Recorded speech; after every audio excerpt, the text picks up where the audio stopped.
सभी महानुभावों का स्वागत है। सबको सादर नमस्ते। मेरा नाम आचार्य वरुण शर्मा है और मैं Bharatvarsh from India, Haridwar, Uttarakhand. I was working before in Nairobi, Arya Samaj Nairobi, Kenya, and recently I came to States in order to serve our extended Arya community here in Seattle. Today, I just would like to take your attention to the need of Arya Samaj in the society. Why do we need Arya Samaj? And why? Because we are celebrating this year 200th birth anniversary of Swami Dayanandji, and now Samvatsar, our new year, and next year will be 150th anniversary of Foundation Day of Arya Samaj. So this question should arise in our mind naturally, logically, that what is Arya Samaj first of all, and then why Arya Samaj. And if we have found the answers of these two questions, then what is Arya Samaj and why, then the next question will come: how to become an Arya. So, Arya means, everyone must know that Arya means noble. The noble people, and who are noble? That is also a question of understanding. To whom we will call noble? So, Maharshi Dayanandji, let's understand first what was the situation in his time in India. We all know that India, Bharat Mata, had passed through a very difficult time in the medieval age. The tyranny of the foreign attackers, they tried to destroy our culture in whatever they want. They had all means to do. They burnt our Shastras, our scriptures, our Vedas. They tried to convert people, the attackers, invaders from outside Bharat. But the spirit of Bharat is immortal, is eternal. Why? Because the Vedas, which were imparted, the knowledge of the Vedas, the eternal knowledge of the Vedas. Actually, what is Veda? Veda is the truth of everything. Veda is universal. Veda does not discriminate between man and man. Vedas does not discriminate between nation and nation. Vasudeva Kutumbakam. That whole world is our world, our family.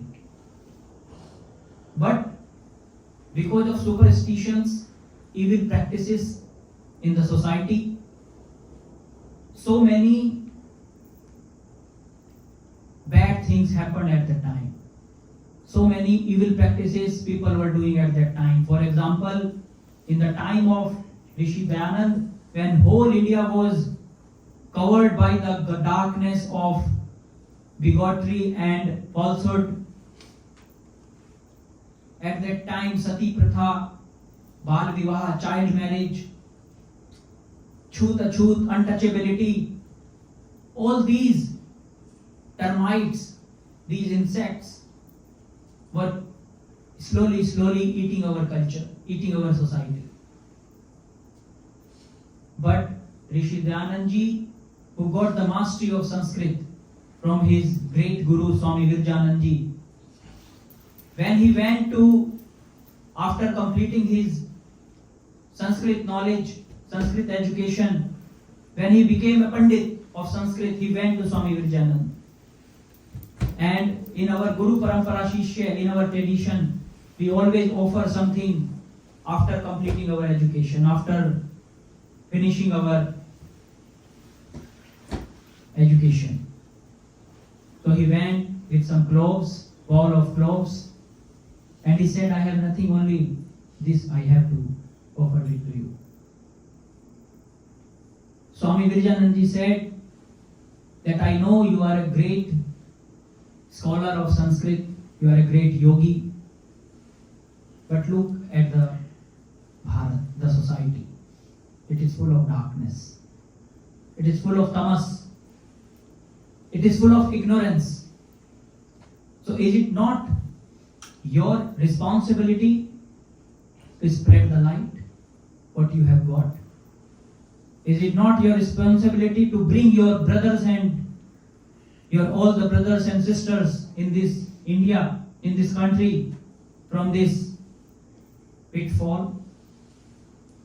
Then Maharshi Dayanandji, he decided, till there is ignorance, till there is falsehood, superstitions in this society of India, of Bharat, I will not go in seclusion.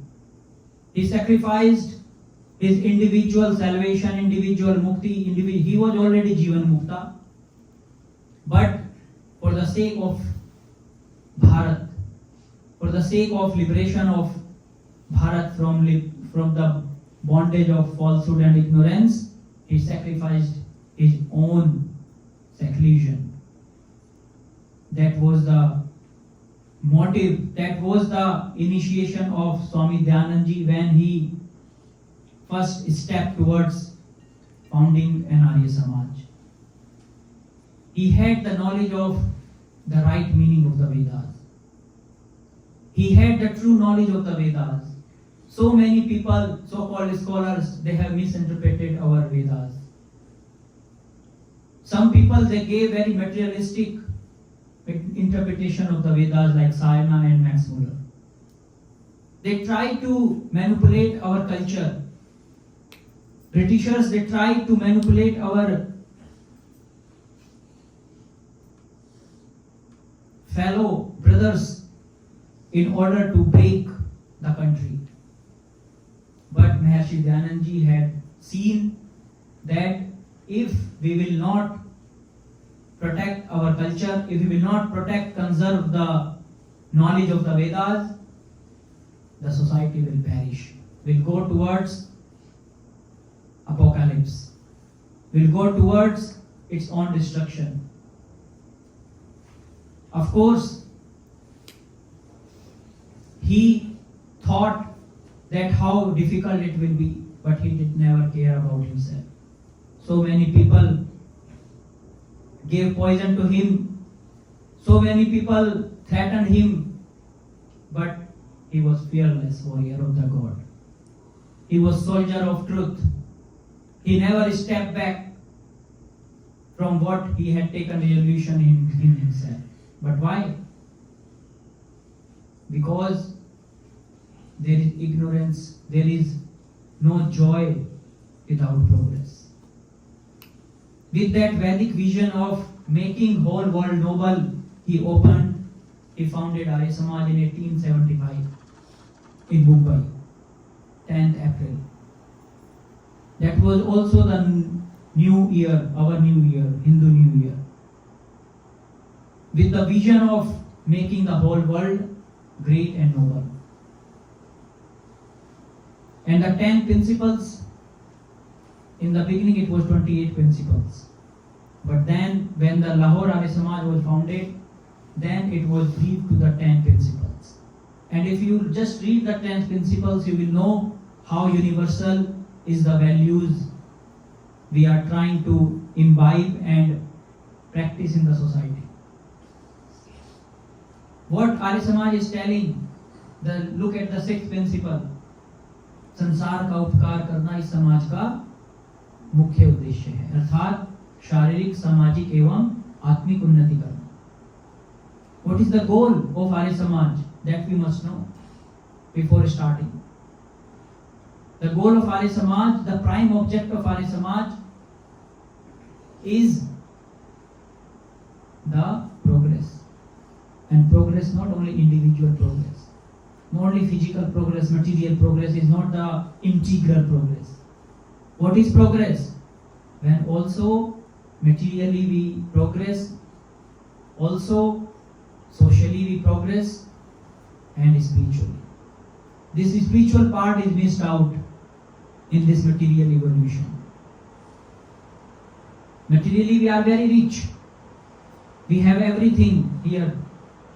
In India also now, more and more people are becoming rich, and they have more and more means to enjoy their lives. But what is happening on the other side? Their spiritual part is completely ignored. And because of that mistake, because of that misunderstanding of the Vedas, people think that okay, my only responsibility just to go for some time to temple, to go down in front of the whatever is our Ishta, and it's enough. That will not make us spiritual. That will not make us divine. That will not bring to us the peace, the joy, the happiness, inner happiness, the satisfaction, contentment. From where the urge will come? When the aspiration will be ignited in our heart. The aspiration to progress, and not only materially, but also mentally, emotionally, spiritually. If we will ignore the spiritual part of ourselves, what will happen? In the end of the day, we will not be happy. We will not be at peace. This is guaranteed. That's why you can see so much frustration in the world. People are not happy what they are.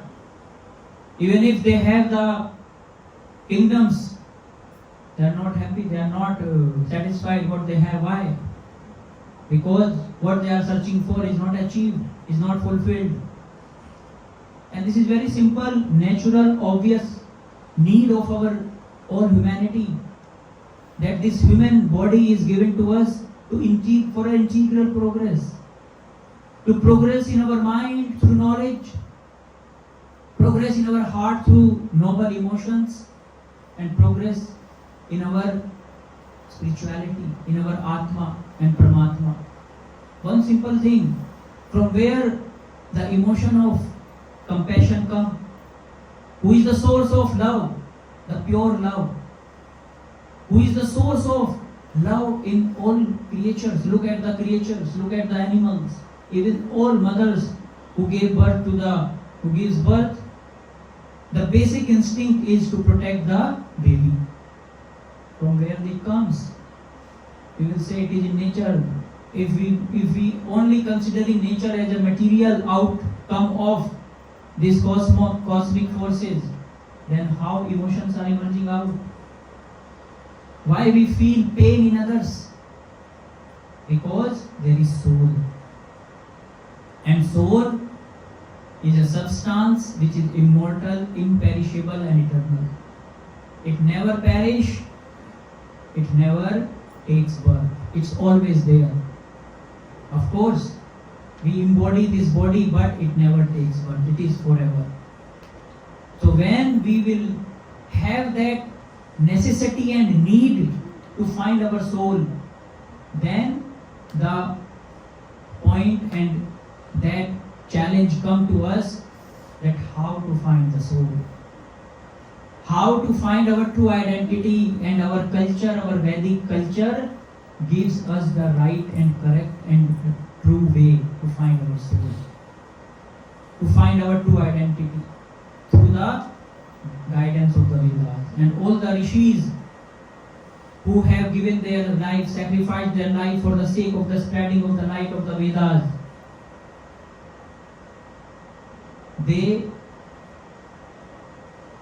their life will be successful if their children, they are our forefathers, if we will follow their teachings, their realizations.